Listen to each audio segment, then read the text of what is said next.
Olá, macaques, bem-vindos ao episódio número 28 do MacaqueCast. Hoje trago um jovem, vou abusar na linguagem, iluminado. É exagero? Até pode ser, mas prefiro dar esse adjetivo qualificativo porque são desses jovens que a África precisa. Pessoas que possam acender vela a muitos jovens africanos. Porque às vezes na educação nós despejamos conhecimento, mas esse jovem que está aqui comigo não. Ele acende uma luz em cada um dos africanos que está preparado para transformar o mundo. Trazer o mundo para a África e trazer a transformação, a sua centralidade para a África. Este jovem apanhou o avião, veio para Moçambique e chegou cá, apaixonou-se e decidiu se moçambicanizar, trazendo o seu conhecimento, as suas habilidades e a sua tecnologia para que possamos crescer juntos, para que possamos trabalhar e progredirmos todos juntos.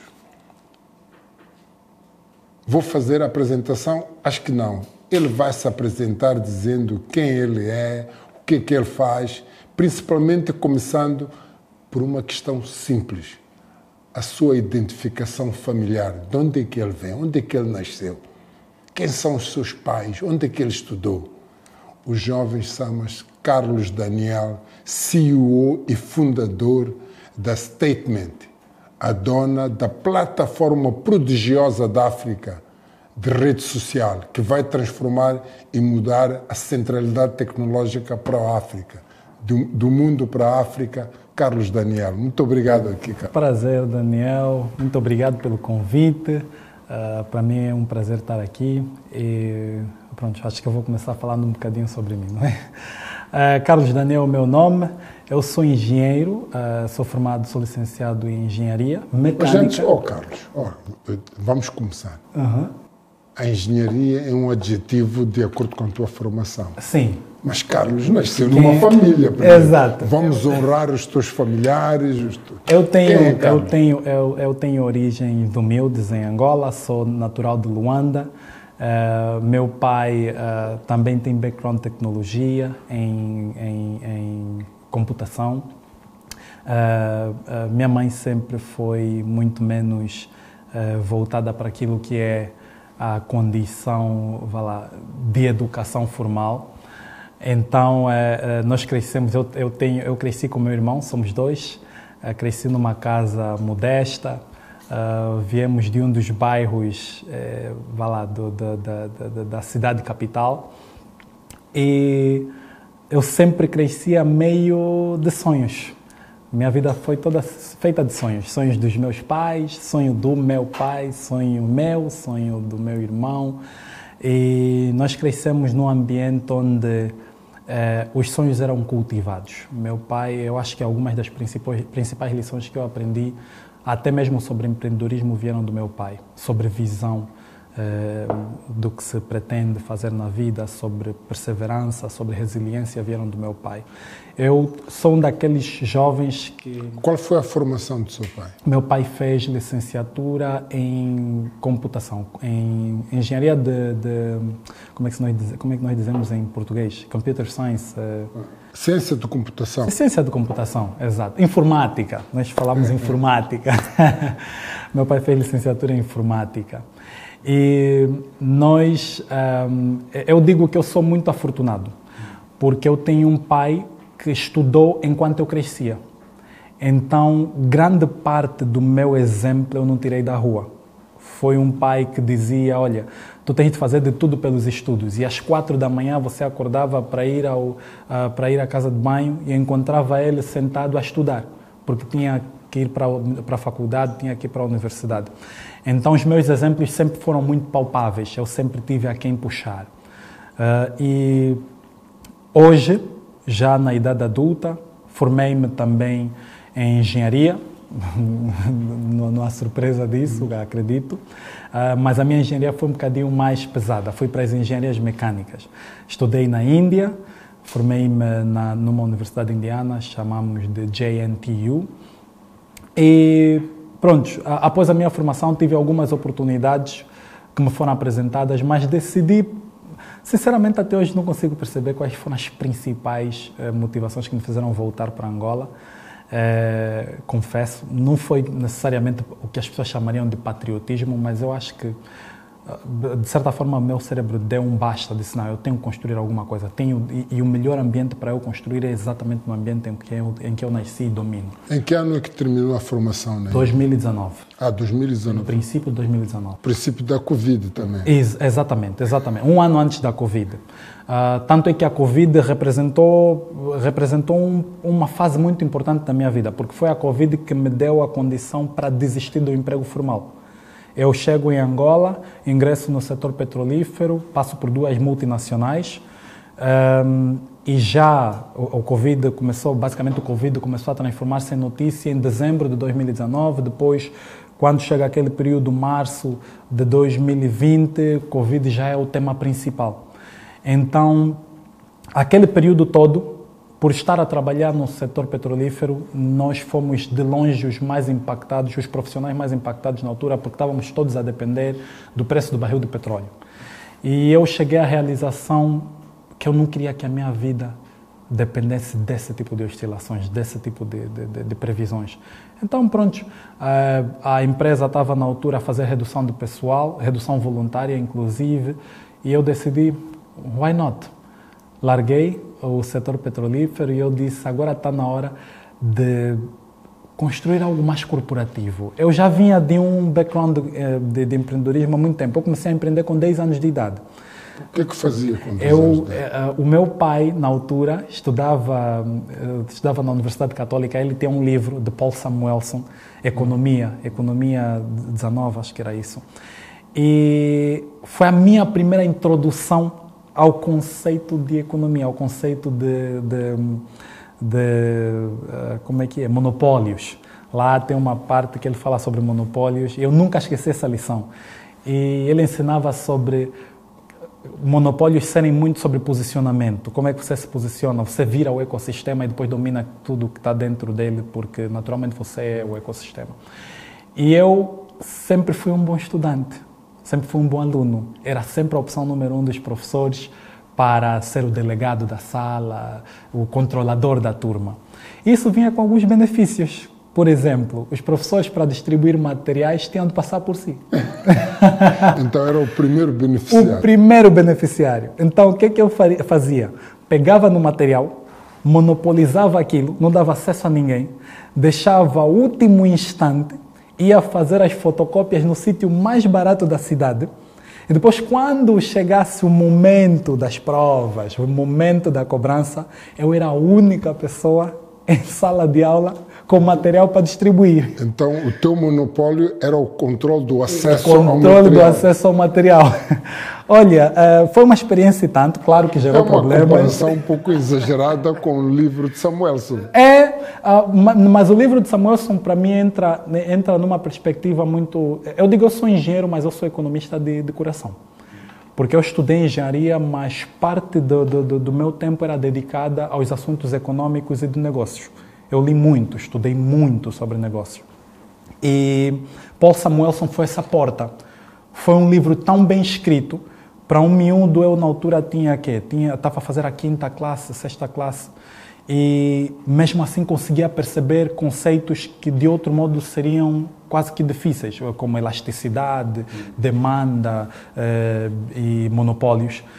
E pronto, aí abriu-se um mar de interpretações, abriu-se um mar de possibilidades, e mais a minha cabeça que já multiplica sonhos à torta e à direita, então eu vi que eu posso fazer qualquer coisa. Comecei com este negócio, depois comecei a fazer negócios. A dada altura, eu era o maior vendedor de peixinhos, nós chamamos de peixinhos em Angola, de peixinhos no bairro todo. Os maiores fornecedores de peixes vinham ter comigo, não para consumo, eram aqueles peixes, não é, que você usa, os peixinhos que usam nos aquários, sim, de enfeites e tal. E os maiores vendedores de peixe vinham ter comigo para explicar-lhes sobre o que é que eles deviam fazer e que tipo de espécies deviam estar... Onde é que obtinha o produto? Olha, de muitos sítios diferentes. Eu acho que uma das principais coisas que eu aprendi nos negócios desde muito cedo é o poder das conexões. Toda vez que você faz uma troca comercial, você tem a oportunidade de reter um amigo, de reter um parceiro. E esse parceiro, quando é bem retido, ele te traz novos parceiros. Então, isso para mim sempre teve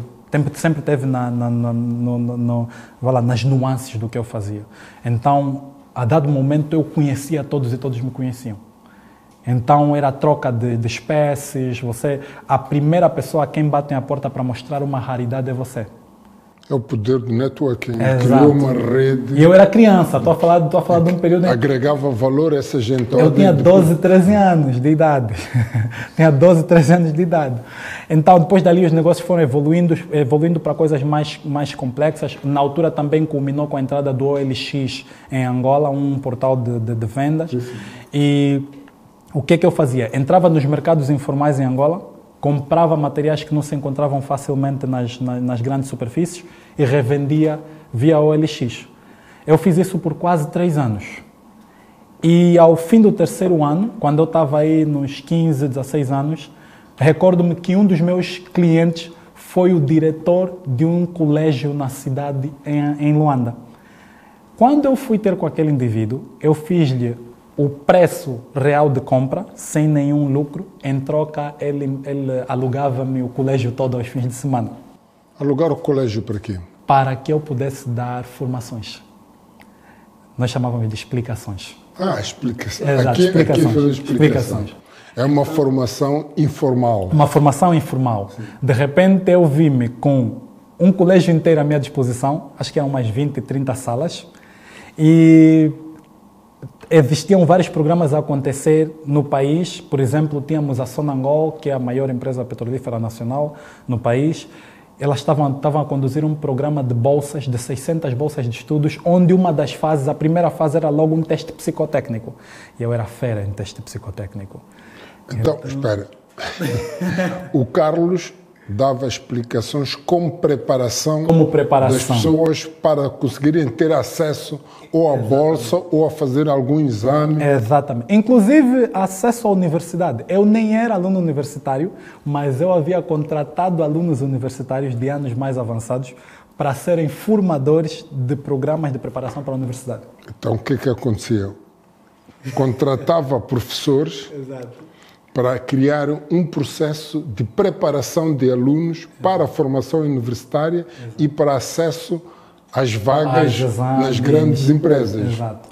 Qual era o modelo de negócio disso? Eles pagavam... Agenciamento. Eu tinha um contrato de arrendamento que era baseado na quantidade de alunos que eu tinha no colégio, quer dizer, eu pagava 25% de tudo que eu recebia dos alunos ao colégio. Tá bem. Não corria risco nenhum. Não corria risco. Porque se tivesse que contratar uma pessoa, pagava 25%. Até os formadores também eu pagava 25% de tudo que vinha da turma dele. Uau! Então... Como é que chegou a esse modelo? Experiência. Eu já tinha alguma experiência de estar a lidar com pessoas e modelos de negócios diferentes e na altura eu estava à procura de reduzir riscos. Uma coisa que eu sempre fiz, que eu acredito que foi o divisor de águas para mim, enquanto empreendedor. O meu processo de empreendedorismo sempre veio acompanhado de formação intensiva. Até hoje eu não viajo, não faço nada sem ter um livro à disposição. E eu sou um devorador de informação. Então, já naquela altura, você me encontrava facilmente a ler livros como Brand Washed, encontravas-me a ler Pai Rico, Pai Pobre, encontravas-me a ler Napoleão Hill. Todos esses indivíduos eram parte do meu processo de mentoria. Então, volta e meia, você encontrava modelos que diziam, tenho que testar isso. Mas o Carlos sabe, acho que Angola é mais ou menos como Moçambique. Os jovens não percebem que a leitura é conhecimento. Sim. E a leitura amplia a referência. Por isso é que acabam cometendo os mesmos erros que as pessoas que já escreveram cometeram. Porque não leram aquilo que são não leram a história de vida daquelas pessoas. Até hoje, na Statement, dentro da Statement, se tiver a entrar para a Statement, vai perceber que em todas as mesas tem livros, para todas as áreas. Isso por quê? Porque eu admito erros. mas eu não admito erros que os outros já cometeram e documentaram. Então, todo mundo dentro da empresa sabe que se você não lê na statement, você não sobrevive. Isso dá-nos uma margem, isso dá-nos uma capacidade muito diferente da maior parte das startups em Angola. Uau, e só vamos chegar lá. Então, fez este primeiro negócio gigante de dar explicação. Foi antes de ir à Índia. Foi antes de ir à Índia. E como é que vai parar a Índia? O meu percurso acadêmico é marcado de muitos êxitos. Eu fui destacado como o melhor aluno da escola desde a primeira classe até o último ano da universidade. Coeficiente de inteligência acima de média. É um coeficiente que tem a ver com o modelo de aprendizagem ou alguma doença? Não, eu acho que é o modelo de aprendizagem, porque eu sempre fui muito... Eu sou uma pessoa de poucos amigos, sou uma pessoa de estar pouco fora. Então, o que me resta é consumir informação dentro. E consumir informação passou a ser a minha atividade predileta, desde criança. Eu não acho necessariamente que eu nasci com capacidades acima da média, eu só acho que eu consumo mais informação do que a média. Então, para mim, nunca foi difícil uma prova de matemática, uma prova de física, porque era algo que eu fazia repetidas vezes, e não porque eu tenho de estudar, mas porque eu gosto da ideia de saber o que é a lei de gravitação universal. Gostei dessa. Macagues, é só para uma nota de rodapé. É uma prova indiscutível. Se fizermos tudo igualzinho como a maioria faz, o resultado vai ser o mesmo. Exato. Que é a média. A média no sentido de que a mediocridade, não interpretem mal o conceito, é que tudo que a maioria faz, o resultado, lá no fim, vai ser igual. E caso o Macague queira mudar de vida, deverá remar contra a maioria. Infelizmente é assim. Quem rema contra a maioria tem altos riscos, mas também tem altos ganhos. Altos riscos, mas altos ganhos, por uma simples razão. Porque aquilo que nos diferencia da maioria é aquilo que faz com que a maioria não queira fazer aquilo que nós fazemos. Porquê? Por uma razão simples. Gostamos de estar na zona de conforto. E aqui o Carlos acaba de partilhar que saiu da manada e se focou em absorver conhecimento que agora lhe habilitou a chegar onde vamos partilhar daqui em diante. Depois, então, vamos falar da Índia. Como é que chega lá? Esse trajeto foi marcado por êxitos acadêmicos, então eu tinha notas excelentes para me qualificar para o programa de bolsas do governo. Então eu fui chamado, ofereceram-me duas opções. Eu podia competir para uma bolsa para a França, que levariam 6 meses, ou podia pegar na minha mala e ir para a Índia na próxima semana. Eu, naturalmente, preferia a França porque eu não conhecia nada da Índia, mas chego a casa e o meu pai diz, olha, se você não for trocar agora, não volta a entrar aqui. Então, volto para nós chamamos de INAB, a instituição, volto para o INAB e aplico para a Bolsa da Índia. Uma semana depois eu estava na Índia, num país completamente desconhecido, que todas as imagens que eu tinha eram de um país pobre, com mais população, sem oportunidades e blá, blá, blá. Mais uma vez, falta de referência. Falta de referências. Chego na Índia e eu acho que a Índia foi o melhor lugar que eu podia ter estado naquela fase da minha vida. Eu conheci um ambiente, a Índia trouxe-me algo muito interessante. A Índia trouxe um ambiente com as mesmas características do país médio africano, as mesmas dificuldades, mas com um povo que decidiu, vamos mudar isso. Então você tinha exemplos à torta e à direita de empresas moçambicanas, empresas indianas, a passarem por cima das empresas dos conglomerados internacionais. As maiores referências empresariais na Índia são empresas indianas e não empresas estrangeiras. Para toda a Amazon você tem uma Flipkart, para toda a Uber você tem uma Ola Cab. E para mim isso era transformacional. Eu passei 5 anos a estudar modelos de negócios das empresas indianas e eu via empresas indianas que, ao invés de estarem a bater de frente com o modelo de negócio americano, elas encontravam uma forma de subvencionar baseada no contexto delas. Por exemplo, uma das que para mim é o exemplo perfeito é a Flipkart. A Flipkart É uma empresa de e-commerce indiana que foi construída por 2 irmãos indianos que trabalharam para a Amazon. Decidiram sair, construíram a Flipkart, mas a Amazon tinha uma estrutura muito agressiva. Ela podia subsidiar produtos. Uma câmera, tinha um poder financeiro. Exato. Uma câmera fotográfica que você comprava $500 na Flipkart, na Amazon você comprava $300 porque ela subsidiava $200. O que a Flipkart fez? Ela disse, não, nós não vamos conseguir vencer nesse nível. Qual é a dificuldade da Amazon? Entregar nas zonas mais remotas da Índia. Vamos criar uma empresa de entrega, vamos chamar de e-cart, e essa empresa de entrega vai entregar as coisas da Amazon nas montanhas, enquanto entrega as coisas da Flipkart. Ou seja, quem está a pagar as entregas é a Amazon. Olha, o modelo foi tão transformacional que a Flipkart, creio que em 2016 ou 2015, foi vendida para o eBay. Porque ela investiu naquilo que é um grande ativo do negócio, a distribuição. Exato. A distribuição. Não só a distribuição, mas a distribuição contextual.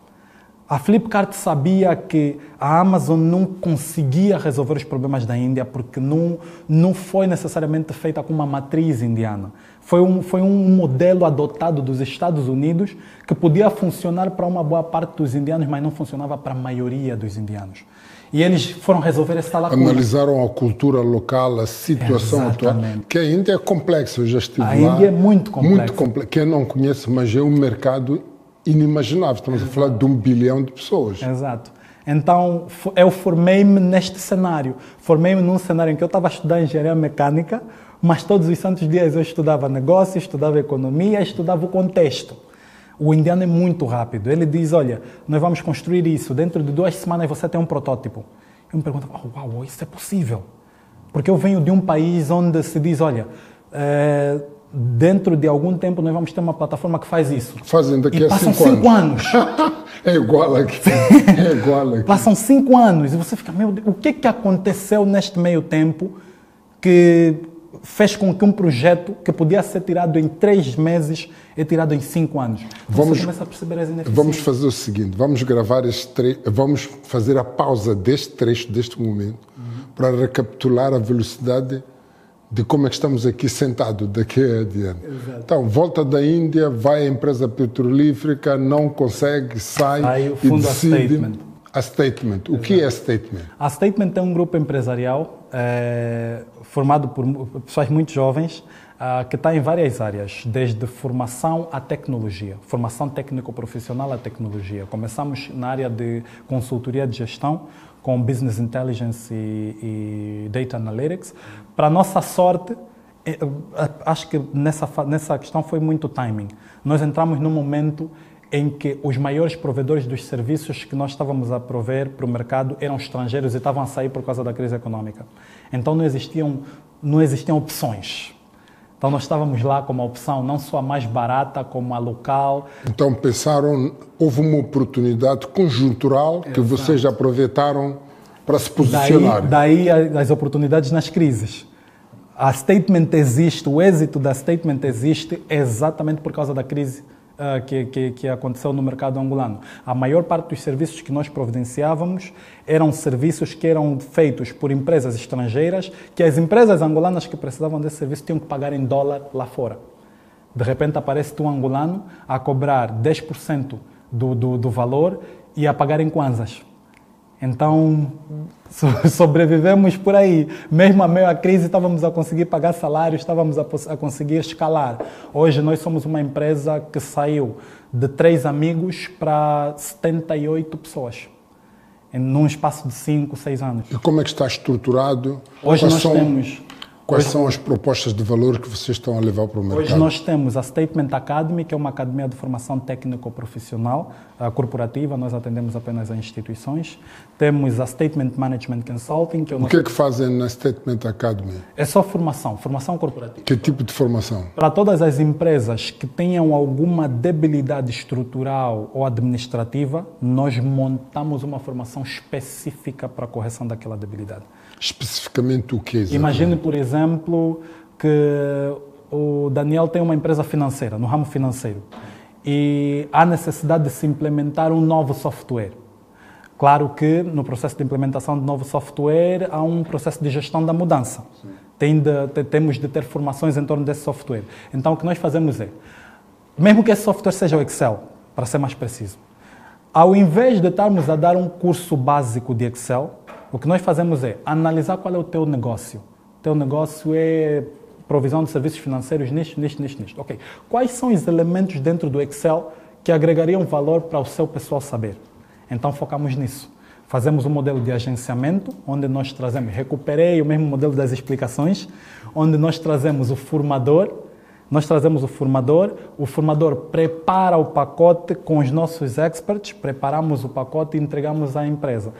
Então vocês identificavam a necessidade, Exato. faziam todo o diagnóstico, Exato. e iam procurar alguém que pudesse E vê lá. mitigar essa necessidade. E aqui trago uma lição que aprendi com Steve Jobs, Connecting the Dots.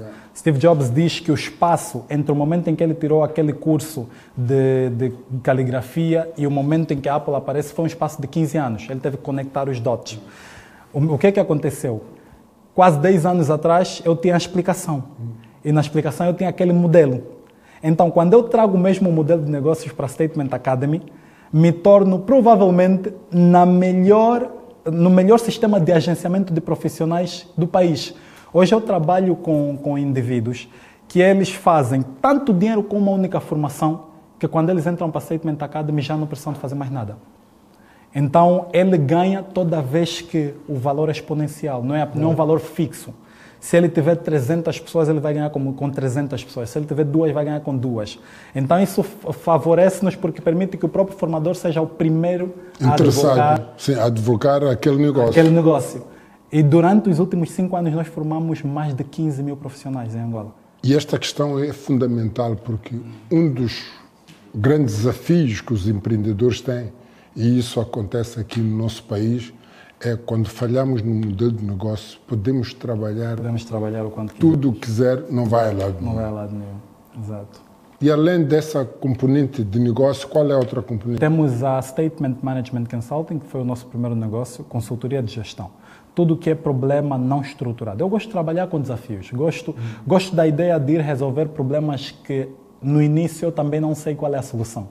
Porque isso dá uma possibilidade de ir investigar mais, que é o que eu faço de melhor. Dá uma possibilidade de estudar. Eu sou muito apologista de que há muitos poucos problemas que nós vamos ter como empresa hoje que outra pessoa já não teve. Só tenho que encontrar essa pessoa. Só tenho que encontrar esse conteúdo. Então, a Statement Management Consulting acaba nos permitindo isso. Nós já construímos desde clínicas inteiras, centros de diagnóstico por imagem, a fábricas, whatever. Mas, vamos lá, agora já, para chegarem aí, é porque percepcionaram essa necessidade. Exato. E vocês foram apresentar uma proposta de trazer a solução. Exato. Não é? Exato. E foram buscar especialistas, estudando o problema, com especialistas que vocês foram contratar, construíram um projeto e entregaram ao cliente. Aí é que está o catch. Eu não usei especialistas. No modelo de negócios da Statement Management Consulting, eu comecei do absoluto zero com estudantes universitários.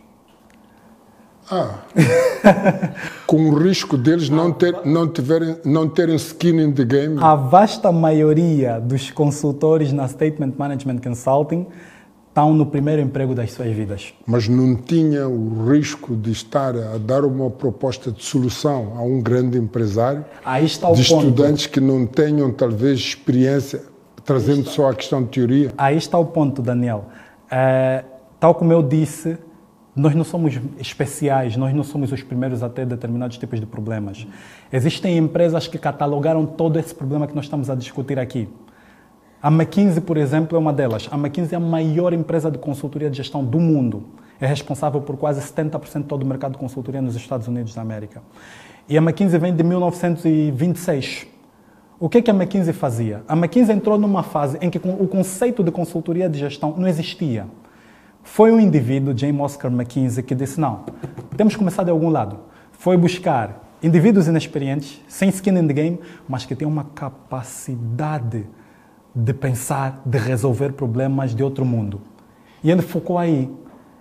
O que ele fez? Ele criou todo um programa de formação de consultores. E nós fizemos exatamente a mesma coisa. Eu cataloguei quase 100 anos de informação das mais variadas empresas de consultoria de gestão do mundo, desde as Big Four às Big Three, e construí um programa chamado W2S, Welcome to Statement. Uau! Acho que vamos ter que fazer 2 episódios desse podcast. Fazemos um aqui, outro em Angola. Vamos lá. Então, olhou para o mercado angolano. Exato. E foi fazer um matching daquilo que são as empresas e as experiências que tenham existido nos Estados Unidos e em outros países. Exato. E fez uma catalogação do modelo organizacional que eles têm, os altos e baixos. Exato. E teve isso numa plataforma. Exato. O programa da Statement, Welcome to Statement, é baseado em 3 grandes problemas. Existem 3 grandes ameaças para qualquer consultor que está a sair agora da universidade. Porque ele vai chegar numa mesa, vai encontrar pessoas com 40 anos de experiência e que ele tem de convencer essas pessoas a pagarem-lhe centenas de milhões de kwanzas para ensinar-lhes sobre como resolver os problemas que eles, na verdade, estão aí há 40 anos e não conseguem resolver. Isso é um desafio tremendo. Mas, na verdade, se nós pararmos para pensar, só existem 3 problemas aí, 3 ameaças. É a ameaça da aceitação, a ameaça a ameaça da competência, a ameaça da aceitação e a ameaça da produtividade. A ameaça da competência. Quando ele entrar para aquela mesa, todo mundo vai olhar, vai ver um miúdo de 23, 24 anos, que não tem ideia nenhuma do que se trata e vai perguntar quão competente ele é para resolver esse problema. Essa vai ser a primeira. Teoria. Exato. Sabe como é que se resolve isso? Factos contra factos, não argumentos. Um miúdo de 23 anos, se lhe descarregar 200 factos sobre o teu problema, você para sentar e pensar, independentemente de quantos anos de experiência você tem. Então, nós começamos a focar aí. Mas não é só questão de factos. Há uma barreira também cultural e emocional. Sim. Porque na minha era, quem é esse miúdo que vai me trazer? Na minha era... Como é que não, mas aí é que assenta o timing. É aí onde assenta o timing. Embora exista essa barreira cultural, a pergunta é, quanto tempo você tem para resolver o problema? Quanto recurso você tem para resolver o problema? Porque se você não tem muito tempo e não tem muito recurso, then, desculpa o termo, shut up, sit down and listen. Yeah. E essa era a posição. Então, eu estou a trazer uma perspectiva. Ok, imagine, por exemplo, você tem uma empresa de aviação e está com problemas de voos. Chega um miúdo de 23 anos e te diz, não, olha, pronto, vou lhe mostrar aqui as atividades da Transocean, da American Airways, vou-te mostrar aqui as estratégias de hub and spoke dessa empresa e tal e tal. Esse linguajar todo, essa competência toda, você começa a se questionar, você diz, pá, ou esse miúdo é um prodígio, ou esse indivíduo andou a estudar aviação desde que nasceu. Falando da aviação, há 25 anos atrás, 25 acho que estou a exagerar, 20 anos atrás, eu criei uma empresa de aviação. Exato. E tinha um sonho na altura. Tenho alvará, tenho tudo isso, mas o meu sonho é que o meu país, como é um país assim muito longo, exato, eu disse, não, por que eu não vou convencer o Estado a pôr a linha aérea nacional só a estar nas capitais provinciais? E eu faria o feed dos distritos para os hubs. Então, criaria um hub em Maputo, outro hub na Beira, outro hub em Nampula, e aquelas províncias que não têm muito desenvolvimento, eu teria avionetas para fazer o feed aos hubs. Era o meu sonho. Infelizmente, na altura, depois não avancei com esse pensamento. Ainda pode voltar. Se ainda tem a licença, ainda pode voltar. Nada lhe impede. E foi um projeto que criei na altura e pensei depois, em 2012, voltar a reativar, acho que é 12, quando a Vale entrou cá. Nós recebemos muitos brasileiros. E eu comecei a pensar, não, tenho que voltar à aviação. Viajei para o dono da Ocean Air, uma companhia brasileira que tinha uma licença de Rio de Janeiro a Luanda, que não usava. Então, que tal eu falar com o dono, reativar a linha Rio de Janeiro-Luanda para os brasileiros e dinamizar a comunicação Luanda-Moçambique. E eles fazíamos a ligação, fazíamos a perna Luanda-Moçambique. Vínhamos com os brasileiros, devidíamos os brasileiros, mas induzíamos a criação. Eu já tinha televisão na altura, a ideia era induzir a relação empresarial entre... Eram sonhos. E fui mesmo. Fui conversar com eles. Falámos ali em São Paulo. Como é que chamam o aeroporto que está dentro da cidade? Chama-se... Está dentro da cidade de São Paulo. Não Guarulhos, esqueci o nome.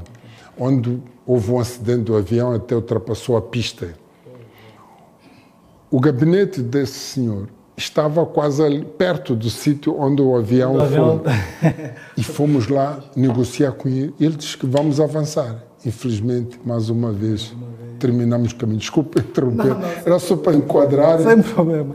Então, passado o primeiro desafio, que é a competência, vinha a aceitação.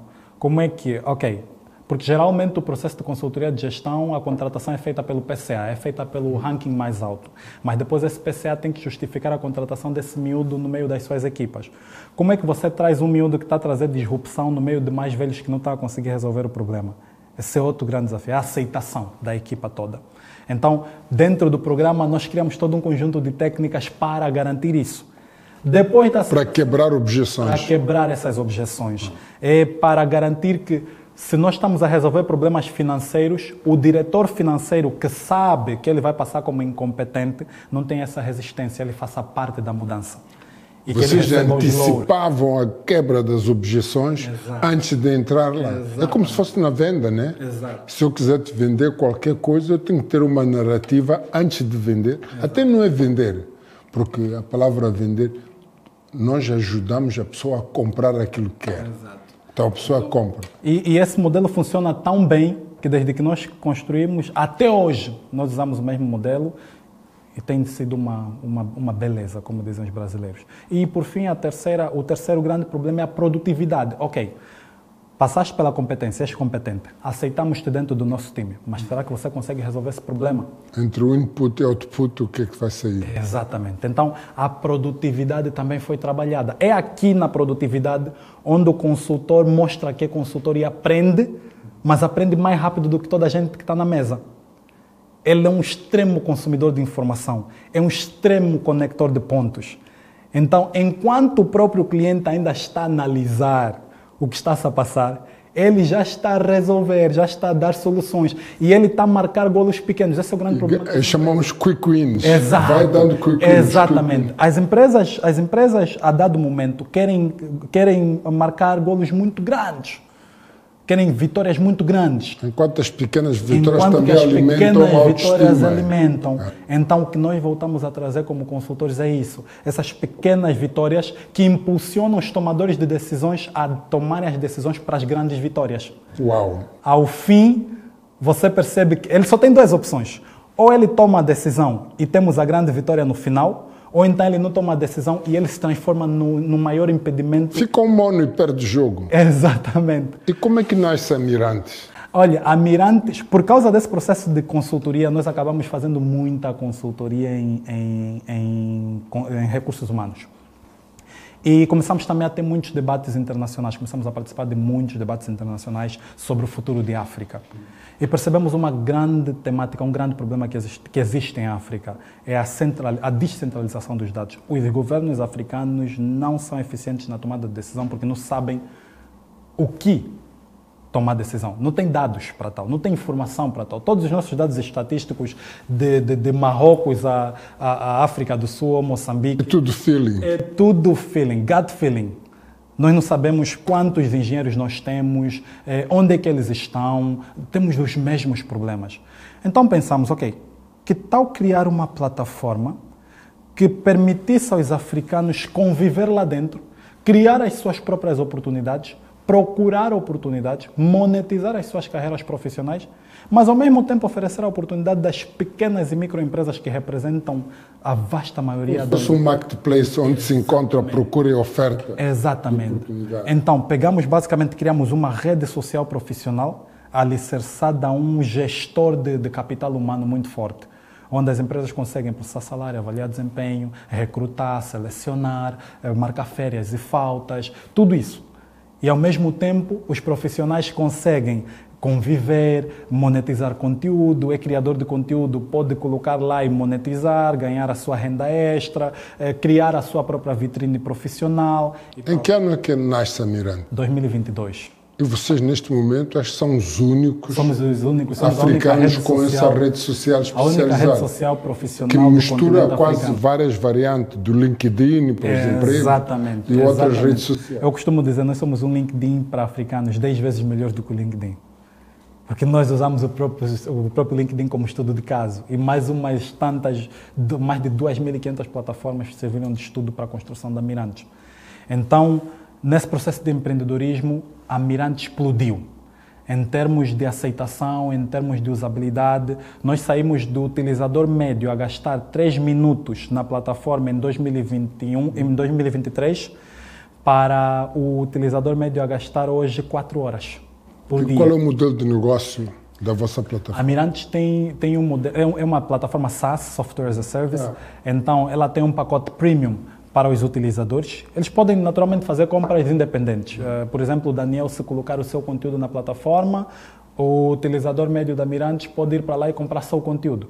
Mas se ele quiser ter acesso de forma extensa... Então posso lançar o meu DNA empreendedor lá? Pode lançar o seu DNA empreendedor. Vamos lançar agora juntos em Luanda, Com então. certeza.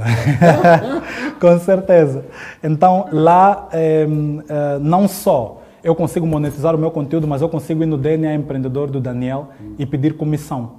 Fazer por afiliados, um programa de afiliados. Eu posso vender o seu conteúdo e ter um percentual em todos os ganhos que você tem. Então, criamos aí basicamente um marketplace para profissionais. E está a crescer muito rápido. Hoje estamos presentes com utilizadores em 43 países diferentes.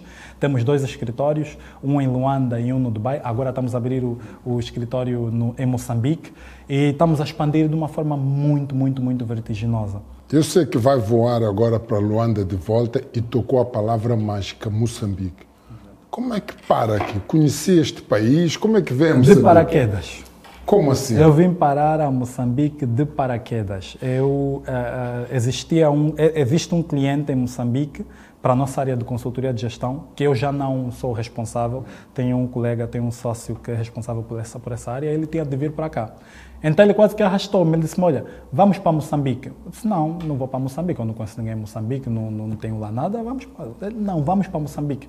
Mas vamos para Moçambique porque, olha, você vai só, se tiveres que ficar no hotel, fica, mas faz a prospecção que você tiver que fazer para colocar mirantes em Moçambique.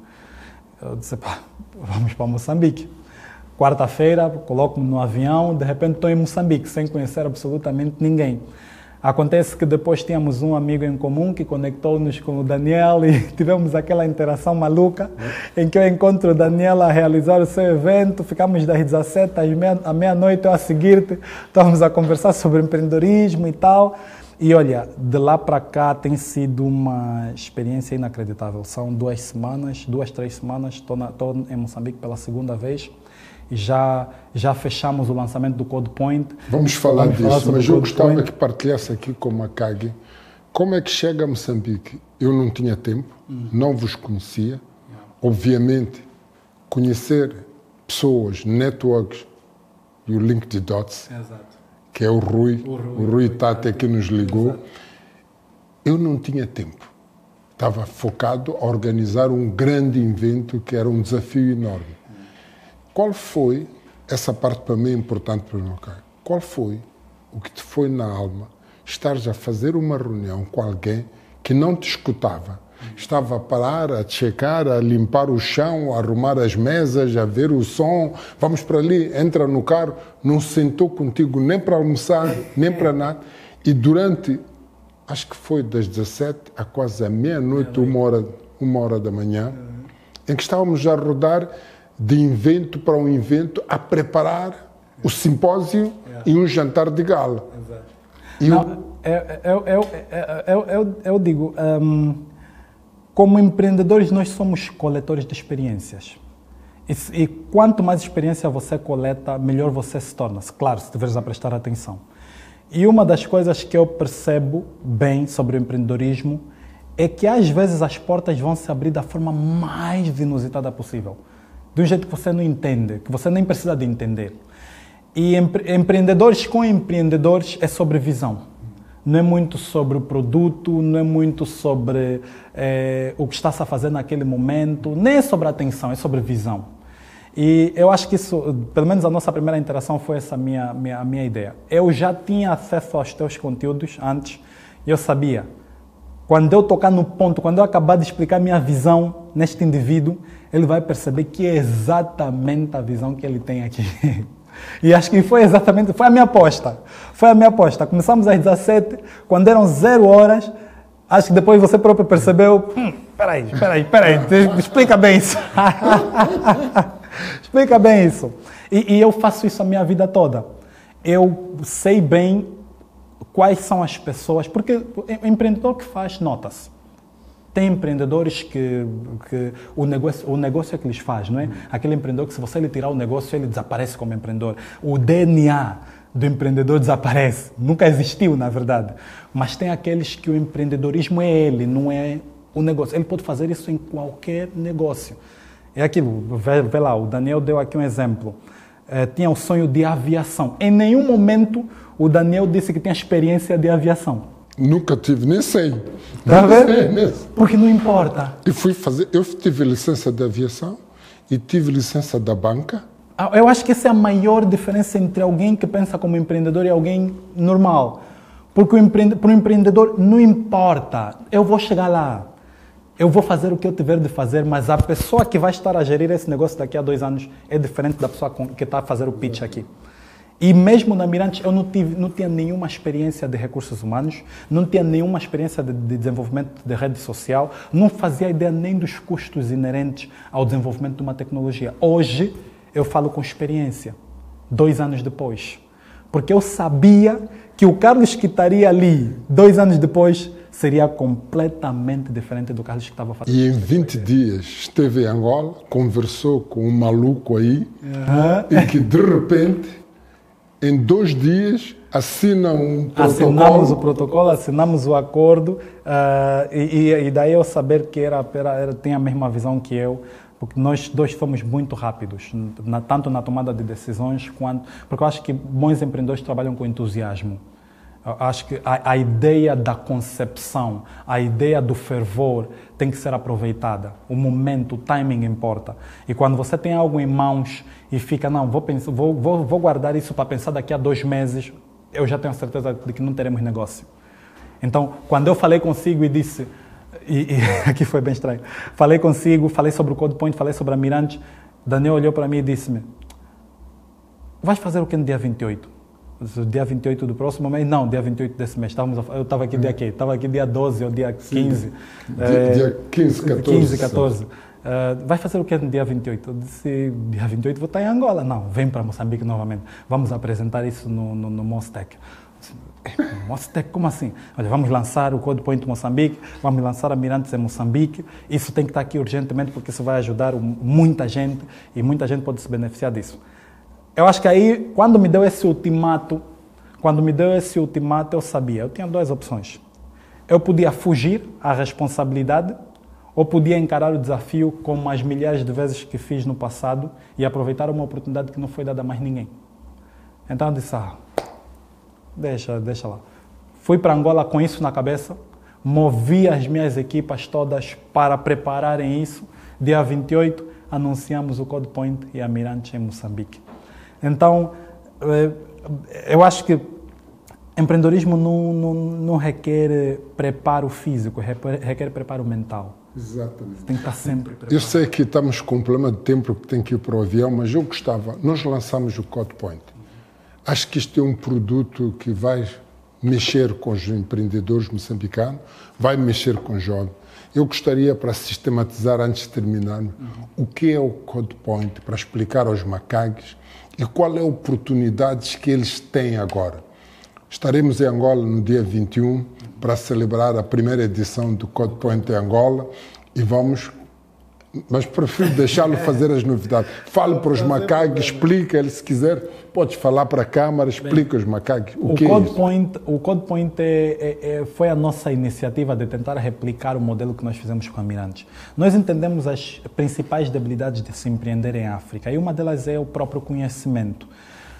Os poucos programas que existem não estão disponíveis para todos e não existe escala nesses programas. Então o CodePoint veio para resolver esse problema. O CodePoint em si também é uma startup de tecnologia, é uma tecnologia de competição de startups. Lá, todas as pessoas com ideia, nem precisa de ter habilidades técnicas. Lembrem-se, eu comecei sem habilidades técnicas. Eu não fazia a mínima ideia do local em que eu me estava a colocar. Eu tive que encontrar as pessoas, criar equipas, entender o que é Venture Capital, entender financiamento, entender uma série de coisas. Então, nós queríamos replicar isso. Construímos o CodePoint dentro de uma plataforma que estamos a disponibilizar para todos os potenciais empreendedores em Moçambique e empresas que queiram desenvolver produtos de tecnologia. Não importa o teu background. Lá, você terá um ambiente para encontrar parceiros, para comporem uma equipa. Tanto você vem com a questão de negócio, ele vem com a questão de técnica, de habilidades computacionais e tal. E nós vamos estar a lançar 100 desafios num processo de 5 meses. Mas não são quaisquer tipos de desafios. São desafios que vão permitir você entender o que está a fazer, construir o que se propõe a fazer e lançar e monetizar essas soluções. Nós já fazemos isso em Angola. O CodePoint em Angola reuniu 740 pessoas, 740 jovens em 148 startups. Demos início no CodePoint em novembro e o nível de transformação que nós tivemos no CodePoint em Angola foi absurdo, extraordinário. E nós gostaríamos de replicar isso para todos os países africanos que conseguirmos. E nós combinamos. Exato. África, quando falamos de África, é no pressuposto que é um continente de 1 bilhão, exato, onde a média de idade ronda entre os 18 e os 35 anos. Exato. Por essa razão, Macaques, esta é uma oportunidade que não devem perder. Não precisa ser formado em informática ou outro. Se precisa ter uma ideia, forma a tua equipa. Se não tem equipa, vamos ajudar a formar. Exato. E entra no CodePoint. Ele já explicou aqui, mas vamos passar aqui um link, exato, onde qualquer jovem pode se inscrever, pode participar de onde estiver. É baseado numa plataforma. E vai ter uma coisa interessante. Vai ter mentores, exato, vai ter pessoas que vão acompanhar toda a jornada do CodePoint e garantir que no fim o vencedor pode explicar essa parte. Nós não premiamos... Não estamos a premiar pouco. Nós não premiamos ideias para início de conversa. Nós premiamos um conjunto de desafios que vão desde o que você sabe até o que você pode construir. Isso dá a possibilidade de expandir as oportunidades para toda a gente. E, claro, é um sistema de pontuação e ranking. Então, no final do programa, nós vamos estar a premiar a startup vencedora em até $20 mil. Em Angola, o prêmio é o mesmo e em Moçambique, o prêmio é o mesmo. Essa startup terá a possibilidade de trabalhar com empresas gigantes no mercado moçambicano durante esse período. Não só ela, praticamente todas as startups que estiverem no CodePoint vão estar a beneficiar da expertise dessas empresas moçambicanas. E é isso que eu quero trazer, construir soluções para o mercado. Então, elas vão estar a desenvolver essas soluções e vamos estar a promover essas soluções dentro das próprias empresas e do ecossistema moçambicano numa primeira fase. E depois, caso seja um sucesso, que eu tenho a certeza que será, ao fim do CodePoint Moçambique, vamos estar a lançar o CodePoint Angola vezes Moçambique. Essa vai ser... Não sei quem vai ganhar, Angola. Mas o grande desafio que vou mostrar... Ele foi o criador da ideia, foi a pessoa que concebeu e criou a ideia, mas vamos ter startups moçambicanos e vai ser uma competição que vai ser Angola-Moçambique. E como sempre, eu entro para ganhar. Nós, moçambicanos, vamos mostrar aqui, vamos ganhar esse jogo. Eu estarei em Angola e vou desafiar os angolanos. Eu gostava aqui de partilhar esta ideia. Nós discutimos vários projetos. CodePoint, Mirantes, tudo isso, e outras ideias estão a nascer para ajudar a startup. Isto é uma confissão que faço aqui em público. Há um senhor que eu admiro muito, João Kepler, o brasileiro. O senhor brasileiro. Veio a Moçambique e procurou por mim. E falou-me nessa altura de Venture Capital. Exato. E até disse-me na altura, isto mesmo agora... É uma forma de honrar essa pessoa, porque foi ela que me trouxe. Talvez eu não estava preparado na altura. E agora já estamos preparados. Já estamos.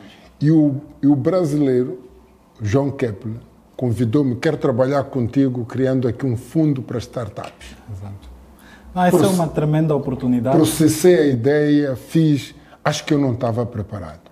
E hoje nós vamos iniciar um processo para a dinamização de venture capital para as empresas startups moçambicanas.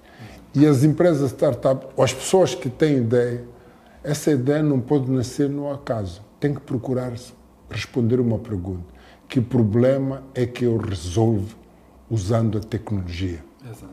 Que problema é que eu resolvo na agricultura, na saúde, na educação, na banca, em qualquer coisa, usando a tecnologia? Essa é a questão, é a premissa base. E vamos ajudar também para essa startup, ligá-los a pessoas que querem investir. E aqui o João Kepler tinha visão e tinha razão quando veio a Moçambique e procurou-me.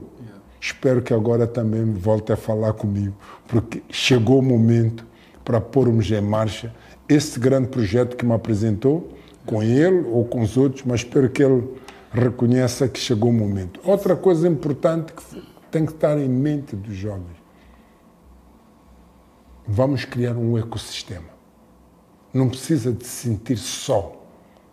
Estarão outras pessoas, quer a nível de mentoria, quer a nível de possibilidade de aberturas de mercado, quer a nível até de formação simples. Por isso está aqui o Code Point. Registrem-se, participem com o objetivo: realizar o sonho que está aqui, mas também, importantíssimo, vamos chegar ao tempo de mostrar a Angola que nós vamos ganhar o jogo. Mas diga. Pronto, Angola é tough. Não vai ser uma competição fácil, porque nesse preciso momento o Code Point está-nos a mostrar que existem angolanos muito talentosos que tudo o que precisavam era de uma oportunidade. E eu acho que naturalmente vamos ter o mesmo resultado aqui em Moçambique. Nós estamos a ver pessoas, inclusive, do interior do país, as partes mais menosprezadas, as partes com menos acesso. Estamos a ver jovens a trazerem projetos de inteligência artificial, de IoT. Estamos a ver jovens a trazer simuladores robustos de engenharia, de plataformas petrolíferas, de refinarias. Coisas que nós pensávamos que era só do nível Silicon Valley estão a acontecer em Angola. Então, o coeficiente de inteligência dos moçambicanos vai acelerar muito e vamos ver. Eu fico Esta parceria é boa.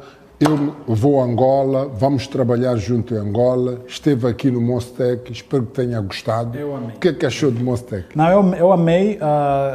Eu acho que, em termos de imersão, faz todo sentido para um ecossistema como Moçambique, embora Moçambique tenha um ecossistema um bocadinho menor, mas se vocês já conseguem realizar feitos deste como o Mostec, eu acho que, e se calhar é aí onde casam mesmo bem as ideias, é o momento de expandir isso na velocidade cruzeiro.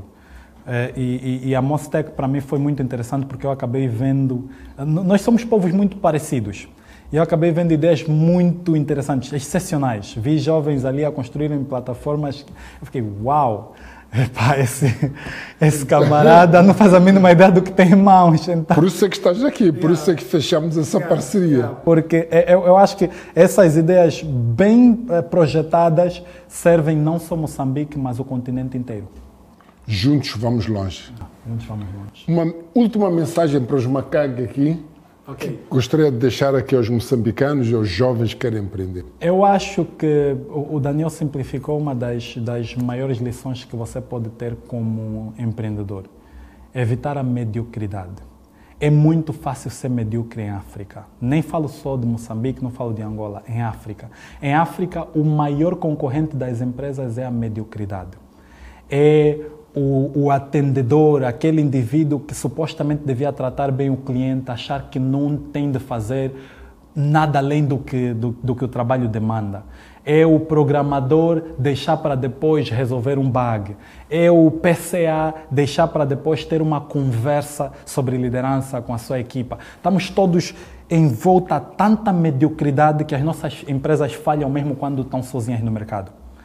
E especialmente para quem está a começar, agora, para quem tem uma ideia de negócios, A principal mediocridade que você tem é mesmo assistir esse vídeo e depois de assistir esse vídeo, só ficar aí.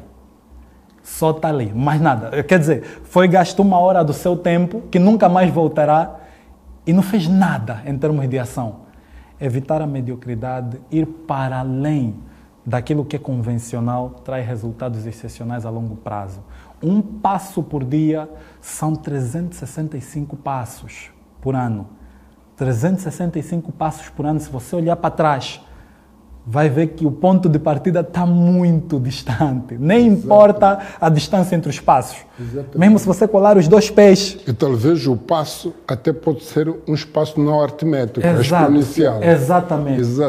Então, se você quiser sair da mediocridade, você só precisa de fazer algo para além do que você pensava que podia fazer hoje. Só isso. E repete esse processo, cria hábito. Tem uma citação que me marcou muito, acho que foi da Margaret Thatcher. Ela dizia assim: o que nós pensamos, nós falamos. O que nós falamos, nós agimos. O que nós agimos transforma-se em hábitos. E o que transforma-se em hábitos, transforma-se em caráter. Então, tecnicamente, o que nós pensamos faz o nosso caráter. Exatamente. Tem um caminho. E tem que haver coerência. Exato. O pensamento, a palavra e o fazer têm que estar em harmonia. Exato. Então, pensa e haja. Saia do sofá, vai em www.mirantes.io, cria a sua conta, espere pelas comunicações do CodePoint. Há um link que vai estar na descrição desse vídeo com certeza, com um formulário de pré-inscrição ao CodePoint. Não perca essa oportunidade e acredita, toda a gente que está lá está no mesmo nível que tu. No princípio, estamos todos no mesmo nível. Nascemos todos sem saber falar, sem saber ler, sem saber escrever. Agora, quem chega a PhD e os outros que não chegam nem ao ensino superior, isso já depende das circunstâncias e do contexto. Uau. Macagues, nós já até vamos fazer um desafio, uma brincadeira. Qual seria? CodePoint Moçambique. Vamos lançar este desafio. Se nos mandar aqui no inbox CodePoint Moçambique, vai ter uma surpresa. Está bem? A partir de agora está um desafio grande. Conseguiu ler o meu livro? Consegui, olha. Gostou? Eu amei esse livro. Zona do Impossível. E aqui vou falar eu não quero que seja interpretado como um elogio, porque eu estou a falar de forma transparente. Eu leio muito livro, muita literatura africana. E existe muito pouca literatura africana sobre negócios. E dentre todos os livros que eu li sobre negócio, eu acho que o teu está no top 3, sobre criação de negócio dentro do contexto africano. Eu sou muito fã de alguns africanos, como o próprio Vusi Tembekwayo, da África do Sul. E eu digo, quando eu li o teu livro Zona do Impossível, tanto é que eu li esse livro em 4 horas. Eu estava a caminho, estava a voar, Maputo, Luanda. E eu comecei o livro, pensei que não fosse terminar, mas estava tão extasiado pelo livro que quando aterrissei em Luanda, eu já tinha terminado de ler o livro. Eu mandei-lhe mensagem, lembra? Eu mandei-lhe mensagem, eu disse, eu tenho que distribuir isso em Angola. Há jovens empreendedores que precisam de ouvir essas informações. Então, Angola, dia 21 de junho, vamos estar aí a fazer o lançamento no evento do CodePoint e muitas surpresas virão. Não abrimos todo o jogo. A parceria não é de ser uma caminhada de um homem só. Encontre sempre alguém para fazer a complementaridade. E nós estamos aqui a selar este objetivo. Por isso, Macague, Carlos, Daniel, estamos juntos. Muito obrigado por tudo isto. Espero que tudo aquilo que falamos vamos concretizar e vamos trazer uma nova luz ou acender de uma vela na cabeça de muitos africanos. Com certeza. Muito obrigado a todos. Onde é que as pessoas te encontram nas redes sociais? Eu estou maioritariamente no LinkedIn como Carlos Daniel. É só escrever em Carlos Daniel Mirantes ou Carlos Daniel Angola que aparecerá. Mas também podem encontrar-me no Instagram. Facebook não uso. Facebook é uma rede social muito overwhelming para mim. Mas Instagram e LinkedIn são as principais redes de contacto que eu faço uso agora. agora. E também na Mirantes, claro, porque a Mirantes também é uma rede social e eu tenho uma base de seguidores também já muito grande dentro da Mirantes. Então, entre em www.mirantes.io. Inclusive, se me enviar mensagem pela Mirantes, pelo chat da Mirantes, eu vou responder mais depressa do que se me enviar por qualquer outra rede social. Ok. Já despedi-me, mas se resumir todo este sonho, tudo o que está a concretizar e deixar uma palavra, resumiria em que palavra para os macacos? Difícil. Difícil resumir. Ou uma frase. Uma frase. Eu acho que a única pessoa que pode determinar o quão grande nós somos nós próprios. Uau. Eu acho que é isso.